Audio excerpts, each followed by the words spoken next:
Olá amigos, tudo bem? Meu nome é Bruno Sankey e este é o canal onde estamos postando vídeos de nossos encontros de leitura de Ser e Tempo. No último encontro, que foi o segundo encontro do grupo, a gente não conseguiu gravar o encontro. Por isso eu estou fazendo esse vídeo resumindo o que foi conversado.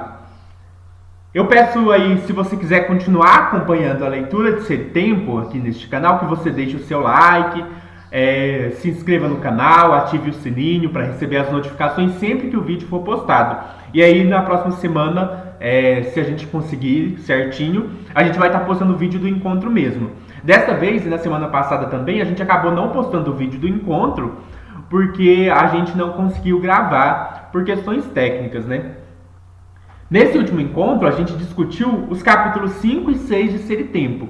Então, para quem não pôde participar do encontro e para quem está acompanhando, eu estou disponibilizando esse vídeo. Também para quem participou e quiser revisar. O parágrafo 5 de Ser e Tempo se intitula A Analítica Ontológica do Dasein põe em liberdade o horizonte para uma interpretação do sentido de ser em geral. Esse parágrafo ele faz parte de um capítulo, que é o segundo capítulo, que é intitulado A Dupla Tarefa na Elaboração da Questão do Ser e o Método da Investigação e seu Plano.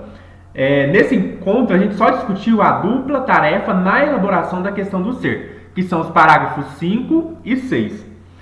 A dupla tarefa na elaboração da questão do ser, então a gente pode relembrar o que foi conversado no último encontro. No último encontro, a gente conversou no grupo de estudo de Ser e Tempo, que a questão do ser ela foi negligenciada ao longo da história do pensamento devido a alguns preconceitos.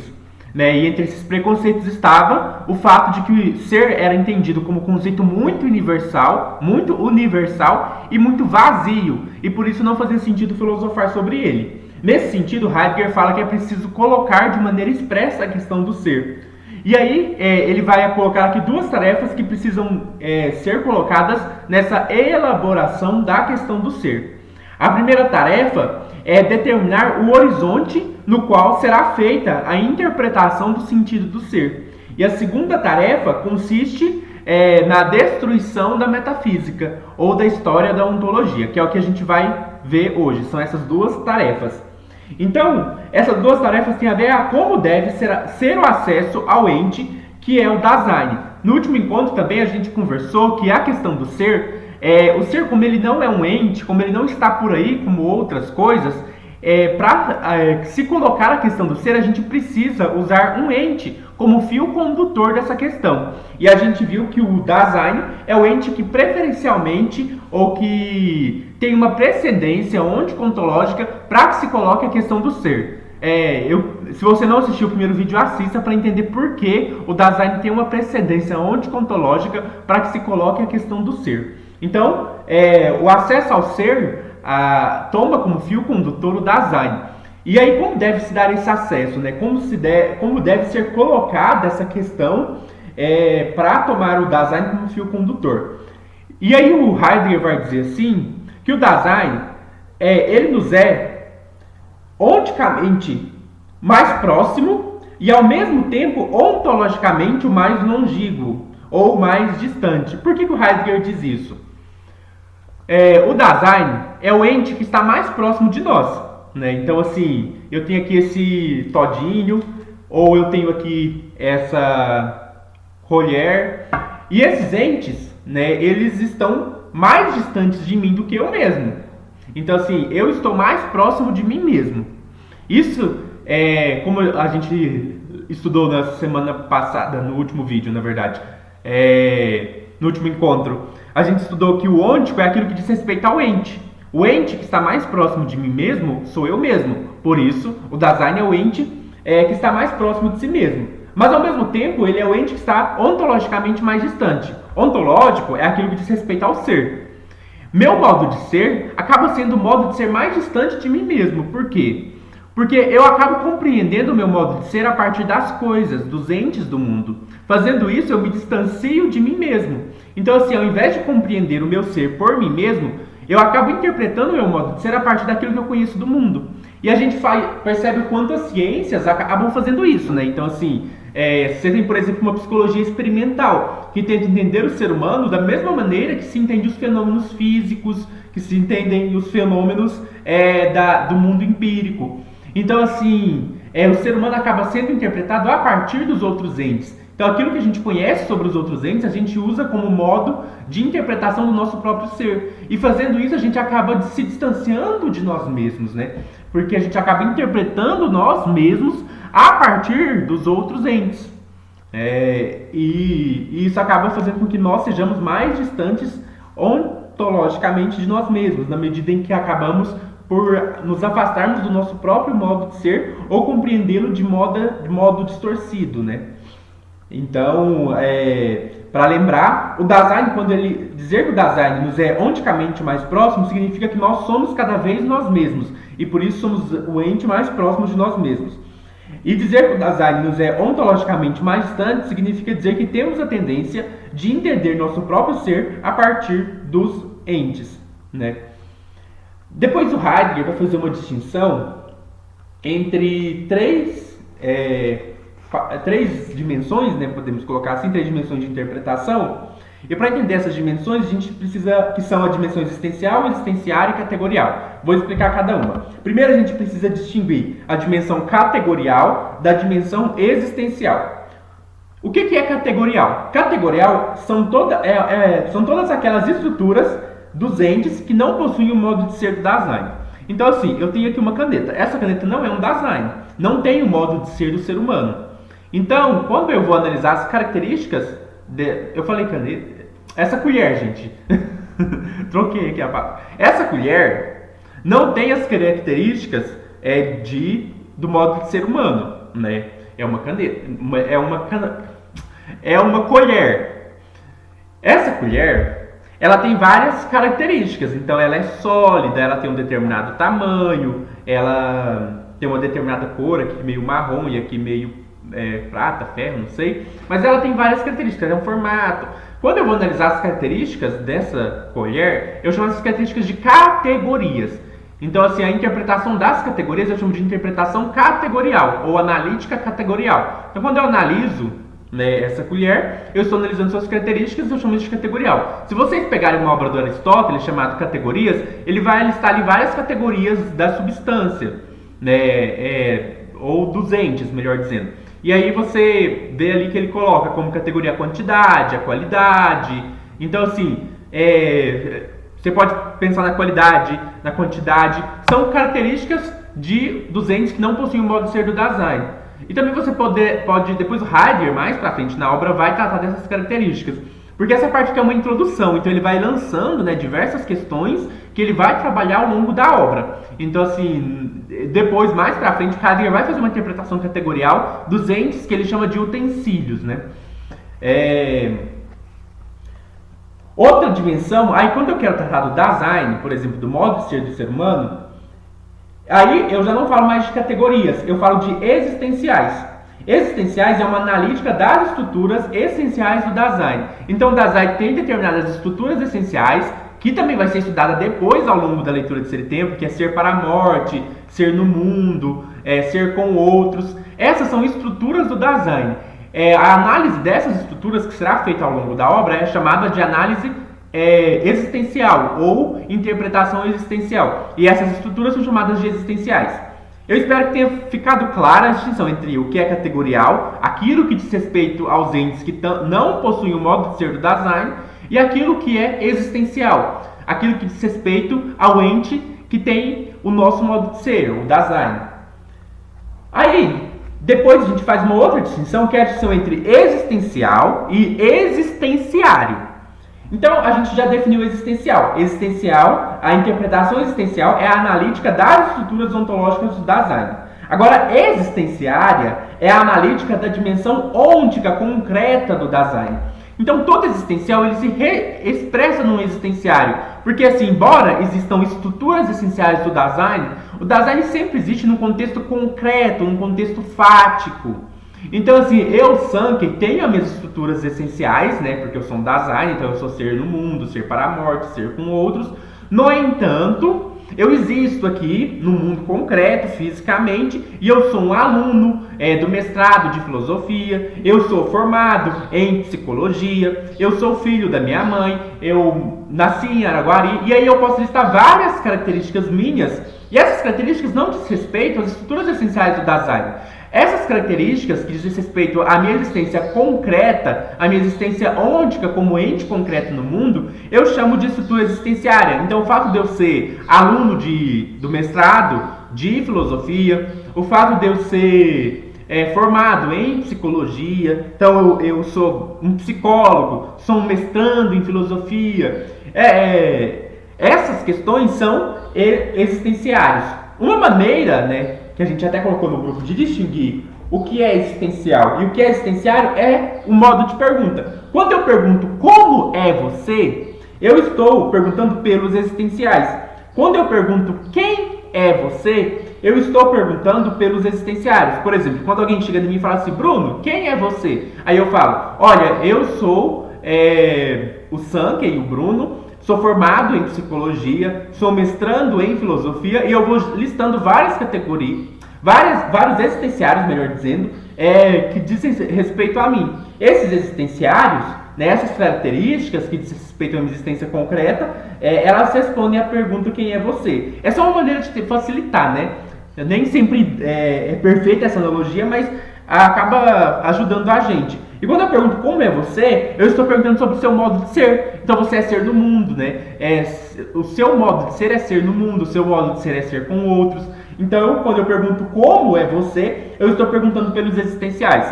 Então eu espero que tenha ficado clara essa distinção. Existenciário é aquilo que diz respeito à dimensão ôntica concreta do Dasein, como se ele é professor, aluno, se ele é médico, se ele é casado, se ele é não sei, e aí vai indo.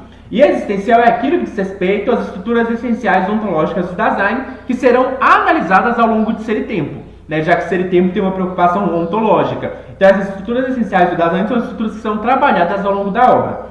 Então, resumindo, a gente pode falar da interpretação em três sentidos. De interpretação existencial, que é a analítica das estruturas ontológicas do Dasein. De interpretação existenciária, que é a analítica da dimensão ôntica concreta do Dasein, e a gente pode falar de interpretação categorial, que é a analítica da estrutura dos entes que não possuem o modo de ser do Dasein.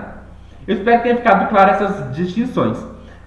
Quando a gente vai analisar o Dasein, a gente sempre encontra o Dasein no seu cotidiano. Por isso, a analítica do Dasein acaba tendo que começar por trabalhar com esse ente que se mostra a nós no dia a dia. Então, eu, Bruno, aqui, né, sou um Dasein e estou no dia a dia ocupado com diversas coisas, né? Então, assim, nessa quarentena, talvez a gente está mais ocupado com questões online, com estudar por conta própria, né, por ler. Mas, assim, a gente pode pensar num tempo fora da pandemia também, né, que a gente está ocupado com a universidade ou com o trabalho, né, para quem está trabalhando até na pandemia. Mas a gente está no nosso cotidiano. E aí, é nessa maneira que o Dasein se encontra na maioria das vezes, ele se encontra na vida cotidiana. Essa questão da cotidianidade, o Heidegger também vai trabalhar ao longo da obra, né? Então, se a gente vai analisar o Dasein, a gente precisa tomá-lo no contexto em que a gente o encontra, que geralmente é o contexto da cotidianidade. Outra coisa que o Heidegger fala é que a análise do Dasein não só é incompleta, mas é de imediato também provisória. O Dasein quer dizer com isso, o Heidegger, que é um Dasein, quer dizer com isso que esta obra aqui, Ser e Tempo, não é um tratado fechado, mas é uma obra em aberto. Então, assim, o Heidegger não deixou a nós um sistema de pensamento fechado. Ele mais instigou o pensamento do que ofereceu respostas. Ser e Tempo traz mais questionamentos, do que respostas. Tanto é que a gente não vai ter aqui a resposta do que é o ser. Então, assim, Ser e Tempo nos instiga o nosso pensamento. E como o Dasein é um ente em aberto, né? Então a gente até falou disso no último encontro, o Dasein não está determinado, ele é uma abertura de possibilidade, porque ele existe, ele está aberto. O Dasein, ele não tem como fazer uma análise fechada sobre ele. Então, tudo que a gente fala do Dasein carece de uma incompletude. E aí a gente precisa entender que não tem como eu ter um sistema de pensamento fechado. E significa também que não basta a gente simplesmente repetir ser tempo. Né? Ser tempo é um livro aberto, é um questionamento filosófico em aberto que precisa ser continuamente trabalhado, pensado, que não nos dá respostas prontas. O Heidegger vai dizer assim que a questão do ser a partir do Dasein precisa ser colocada no horizonte da temporalidade. Por que precisa ser colocado no horizonte da temporalidade? Isso vai ser trabalhado ao longo da obra. Não é agora que o Heidegger vai nos oferecer uma resposta muito clara sobre isso.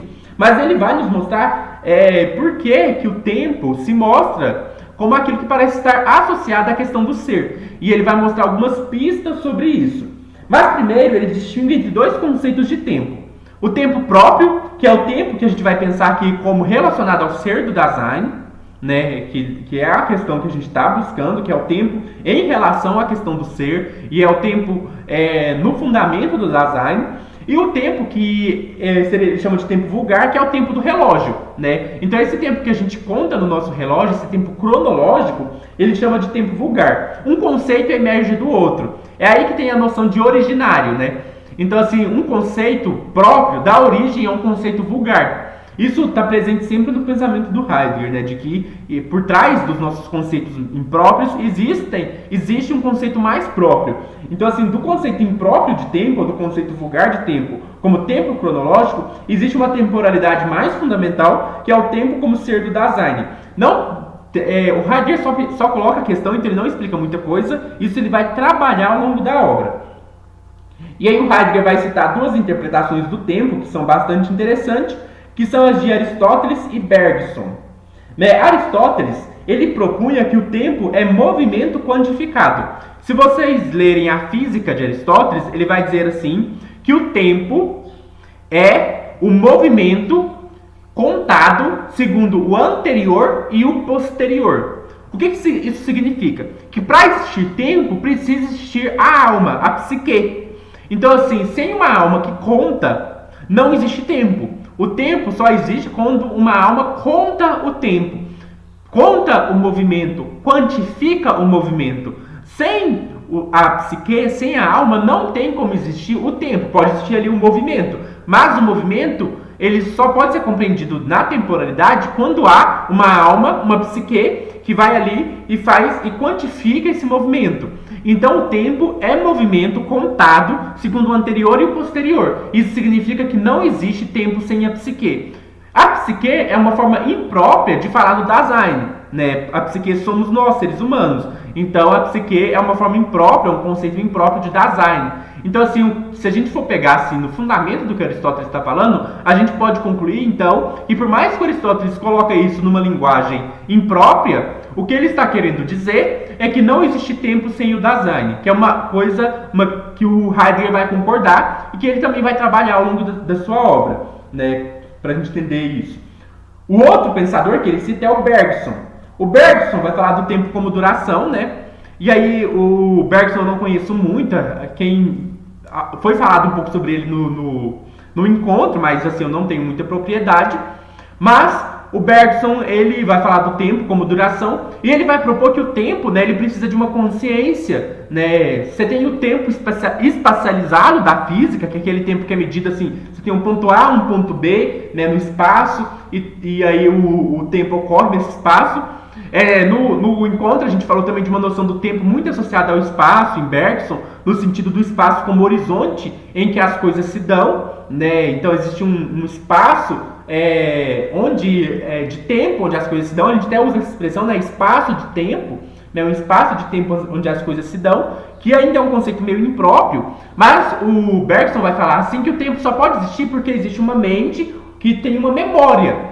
Né? E o que essa mente faz? Ela retém o passado e cria uma expectativa do futuro. Se não existe uma consciência para reter o passado como memória e criar uma expectativa do porvir ou uma expectativa do futuro, não tem como existir o tempo. O tempo só pode existir quando há uma retenção do passado pela memória e uma expectação do futuro. E aí o Bergson também vai parecer nos dizer que o tempo está associado com o Dasein. Então é por isso que o tempo precisa ser pensado em conexão com o Dasein. Se o tempo só existe se o Dasein existe, Então parece que a gente precisa pensar o Dasein no horizonte da temporalidade.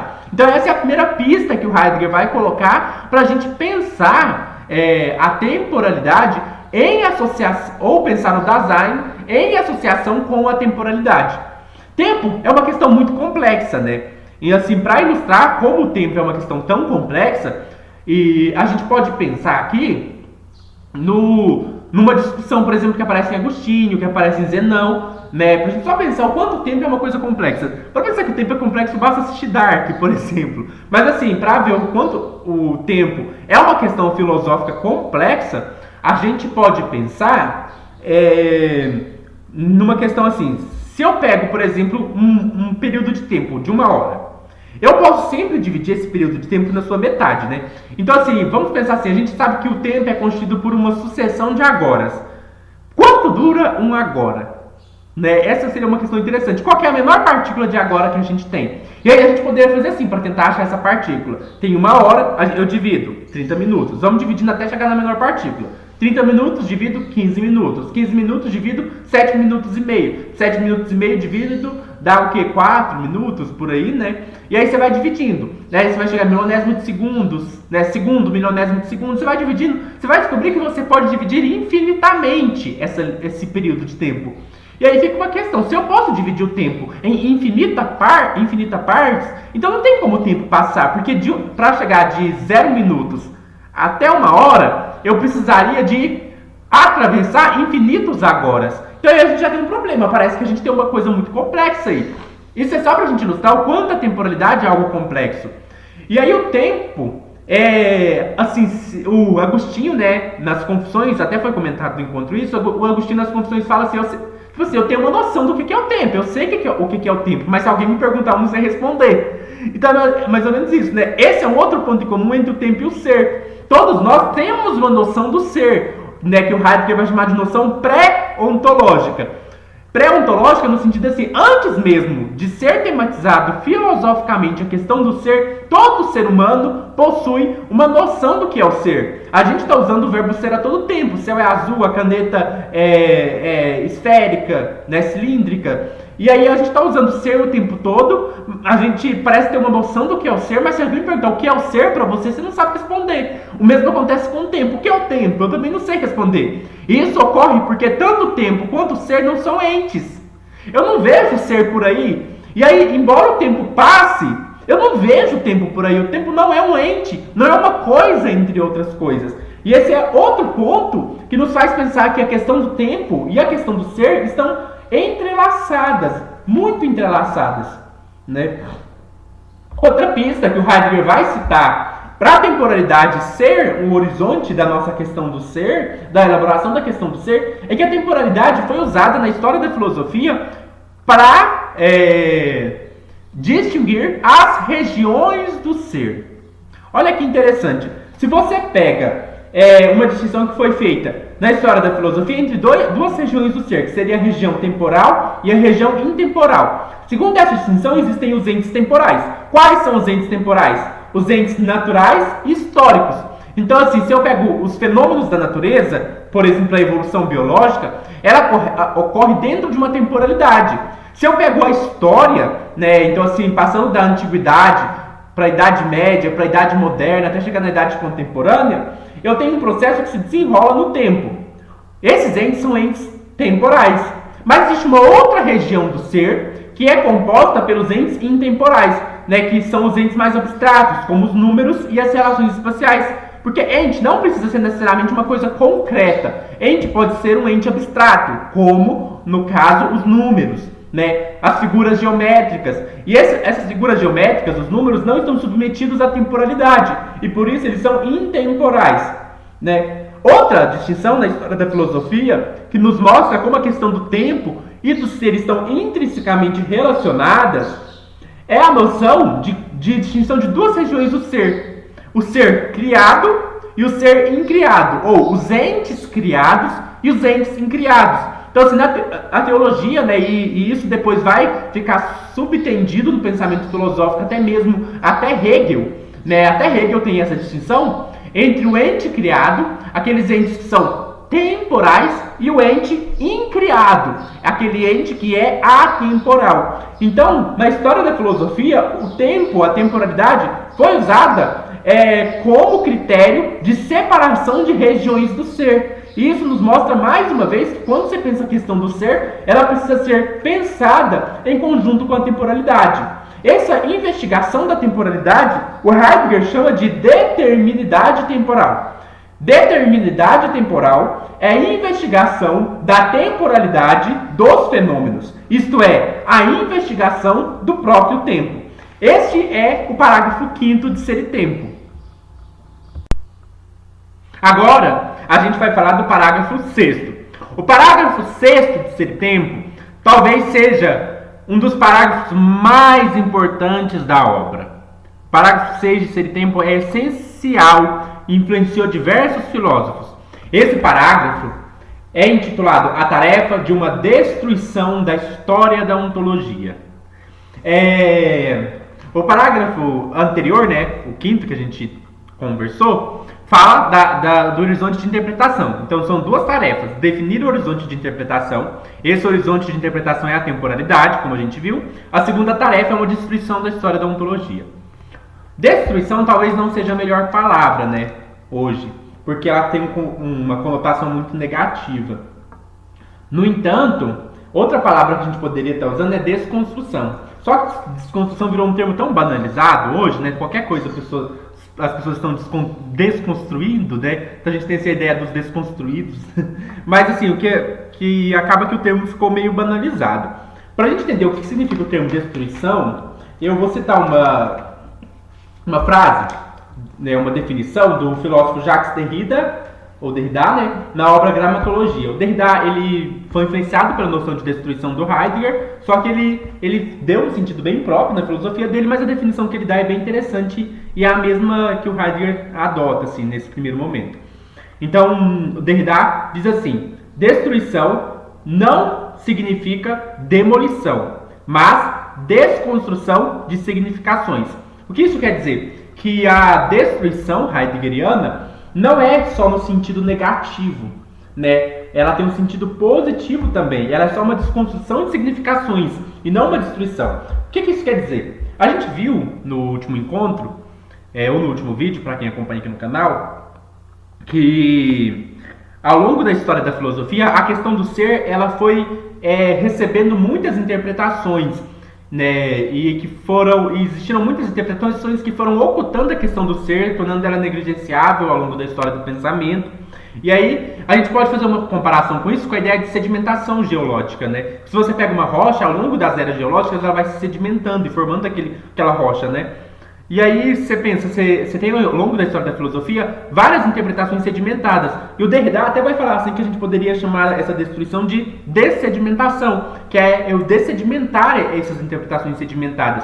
Ou eu posso comparar isso com um entulho, Vários entulhos que vão se sobrepondo, e aí para encontrar a questão do ser no seu fundamento originário, como ela existia no seu primeiro questionário, lá no início da filosofia grega, eu preciso ir tirando esses entulhos, E aí, essa dessedimentação também tem um sentido positivo, porque eu estou tirando os entulhos para me apropriar positivamente do passado.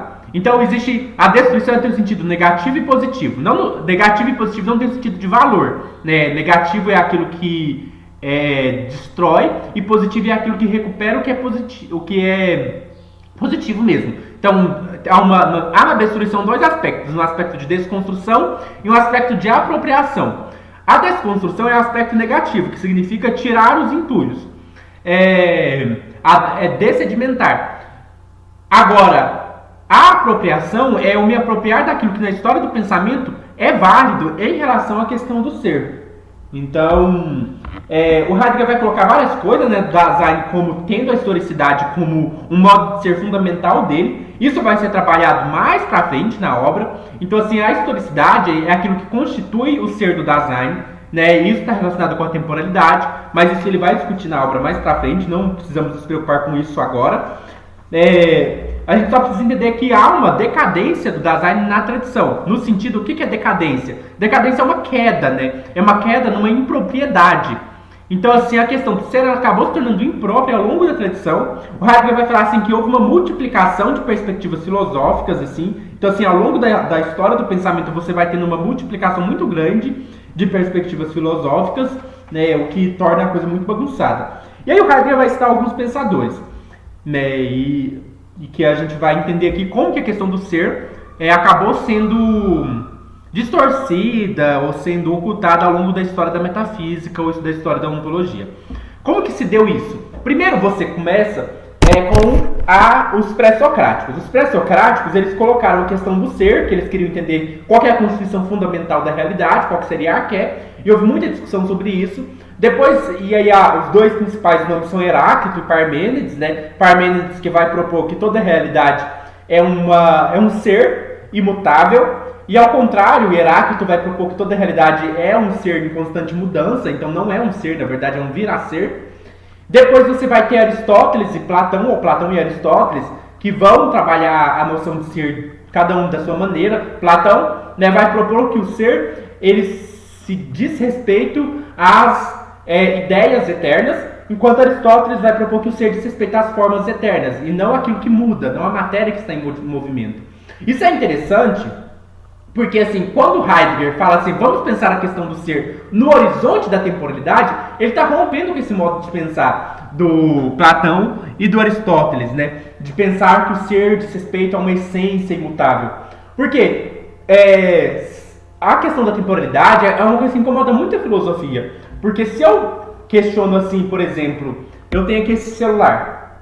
Eu conheço o celular.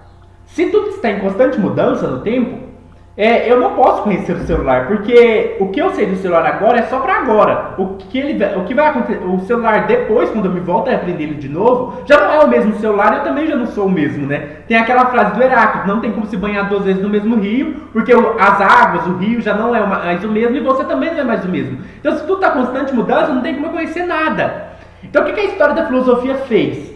Ela associou o ser àquilo que está fora do tempo.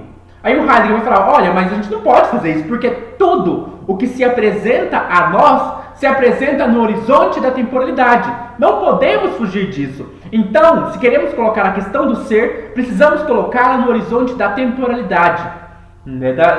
Justamente no horizonte desse movimento, que tudo está se modificando e mudando. O ser não tem como ser pensado numa imutabilidade atemporal, como tentaram os filósofos.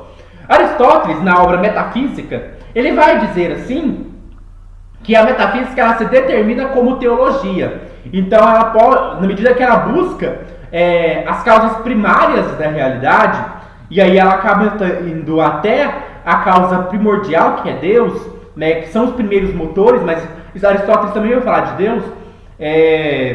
Então, assim, a metafísica, na medida em que ela busca as causas primordiais e as causas primárias, superiores, ela acaba tendo que lidar com Deus também.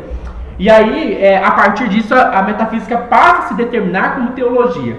Chegando à Idade Média, aí sim, a metafísica vai se submeter completamente à teologia, né? No caso agora, a teologia cristã. E aí você vai ter vários filósofos, né? Principalmente Tomás de Aquino, que vai, então, submeter toda a ontologia à teologia. Então, assim, depois disso, até Hegel, a metafísica continua submetida à teologia, até Hegel. Antes de Hegel, de Aristóteles até Hegel, a metafísica fica orientada pela teologia. Vamos mostrar isso, né, aqui. Primeiro, começando por Soares. Soares é um filósofo medieval que ele vai distinguir a metafísica em 2 dimensões. A metafísica geral, que lida com o ser enquanto ser, e a metafísica especial, que lida com a cosmologia, com a psicologia e com a teologia. Vamos entender aqui. Primeiro eu tenho a metafísica geral, que vai lidar com o ser enquanto ser, né, com o ser em geral, e depois eu vou lidar com as regiões do ser. E aí o Soares vai falar que existem 3 regiões. A região do mundo, né, do nosso mundo empírico, do nosso mundo concreto, que ele chama de dimensão cosmológica. A outra dimensão da metafísica especial é a dimensão do mundo mental, e portanto a dimensão psicológica da psicologia. E a outra dimensão, outra região do ser é Deus, que é a dimensão teológica. Essa estrutura vai determinar o pensamento até Hegel. Tanto é que se a gente pegar Kant, a crítica da razão pura está estruturada de acordo com a estrutura da metafísica de Soares. Então, assim, você pode pegar lá a crítica da razão pura, ela vai começar com o quê? Com a estética transcendental, que é a análise da sensibilidade, daquilo que é físico. Então, você tem física, né, que ainda não entra na metafísica. Depois, você vai ter uma análise, né, da analítica transcendental, que aí ele vai discutir as modalidades, as categorias, os princípios. E aí a gente pode chamar isso de metafísica geral, né, que ele vai lidar com as modalidades do ser, e por aí vai. E as categorias do ser, né? Mesmo que essas categorias sejam dadas pelo entendimento. E aí depois você vai ter na obra a parte da dialética transcendental, que ele vai falar dos raciocínios equivocados, mas essa parte é dividida de acordo com a metafísica especial. Então o Kant vai falar da cosmologia, da psicologia e da teologia. Ele fala nessa ordem ainda, né? Ele fala dos raciocínios cosmológicos, psicológicos e teológicos. Então você percebe que a própria estrutura da crítica da razão pura, que é uma obra de Kant, continua submetida a uma estrutura herdada da metafísica medieval. Outro filósofo, né, que o Heidegger vai citar e que tem essa influência, que ainda está submetida a essa determinação da metafísica como teologia, é o Descartes. Se vocês pegarem as meditações de Descartes, ele vai falar assim, olha, para a gente alcançar o conhecimento seguro, precisamos colocar tudo em dúvida, inclusive Deus. Então, assim, o Descartes vai colocar tudo em dúvida, e a única coisa que ele não consegue colocar em dúvida é ele mesmo. E ele vai falar assim, eu não posso duvidar de que eu penso, não posso duvidar de que duvido, posso duvidar de tudo, posso duvidar dos meus sentidos, posso duvidar dos meus raciocínios, posso duvidar até da existência de Deus, mas eu não posso duvidar de que eu existo. Eu existo, porque eu penso, porque eu estou aqui duvidando. Eu não poderia estar duvidando se eu não existisse. Mas aí você já percebe que o Descartes, ele não questionou tudo. Uma coisa que ele não questionou é a ideia de substância, porque depois que ele fala isso, ele pressupõe que esse eu que existe é uma substância. Esse sum do cogito ergo sum é uma substância bem encapsulada mesmo, né, fechada, que pensa. E aí, a gente vê a determinação da teologia no Descartes, porque para resolver esse problema, né, da dúvida, ele vai colocar Deus, ele vai usar ali os seus próprios argumentos para tentar provar que Deus existe, mas a maneira de ele vencer a dúvida é Deus.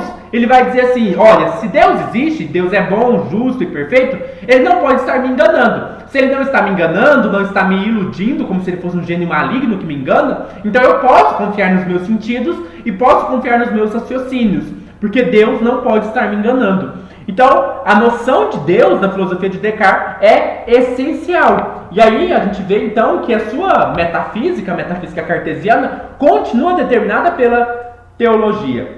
Isso também a gente pode voltar agora em Kant e ver novamente como a teologia determina o seu pensamento. O Kant, ele vai dizer em algum momento ali da crítica da razão pura que pode existir uma intuição pura que alcance a coisa em si. Para entender isso, vamos entender o pensamento de Kant.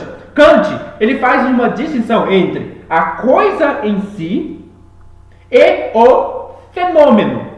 A coisa em si é aquilo que é inacessível a nós. E o fenômeno é aquilo que aparece a nós e que é intuído, que é percebido pela nossa sensibilidade.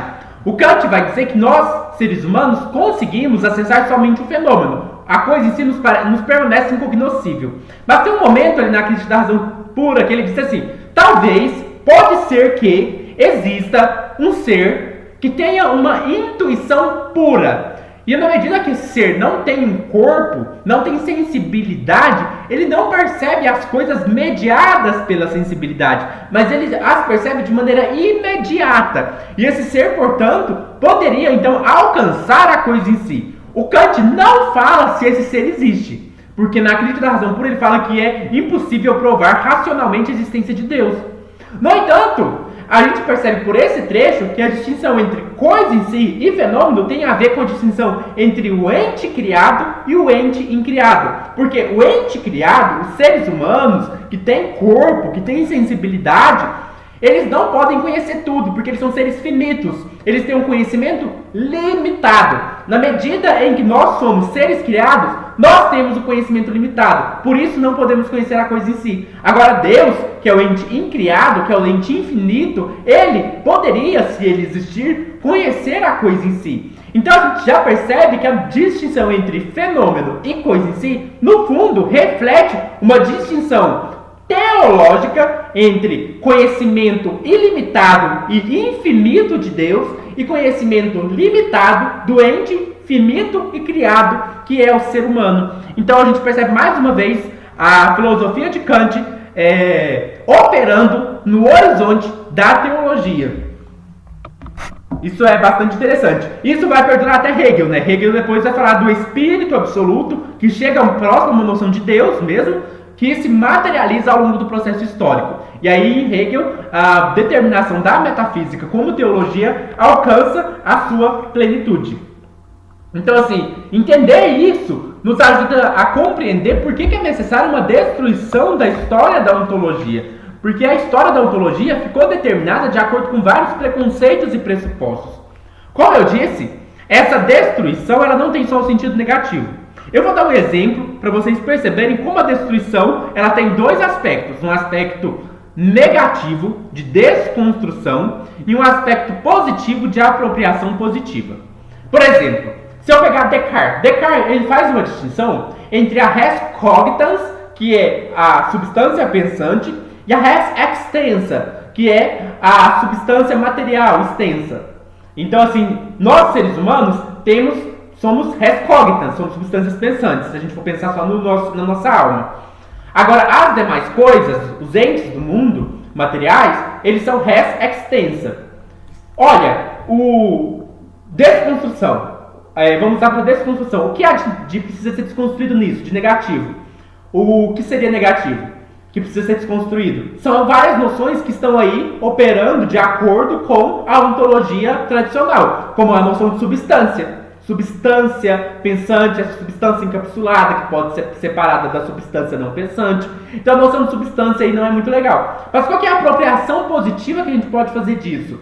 Ora, parece que quando o Descartes distingue a res cogitans da res extensa, por mais que ele faça isso numa linguagem imprópria, o que ele está mostrando, o que ele está querendo dizer, o que há por trás disso, é que existe uma distinção, ou uma diferença fundamental entre o modo de ser do ser humano e o modo de ser das coisas, dos entes do mundo. Portanto, isso o Heidegger concorda. O modo de ser do Dasein é fundamentalmente diferente do modo de ser dos demais entes.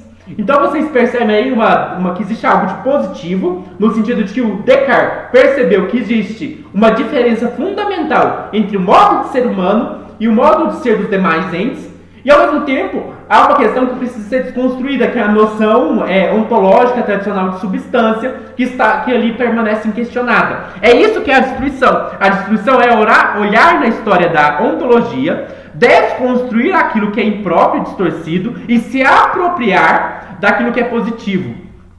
E aí, só para a gente finalizar, o parágrafo 6º, na verdade, que é o que a gente está,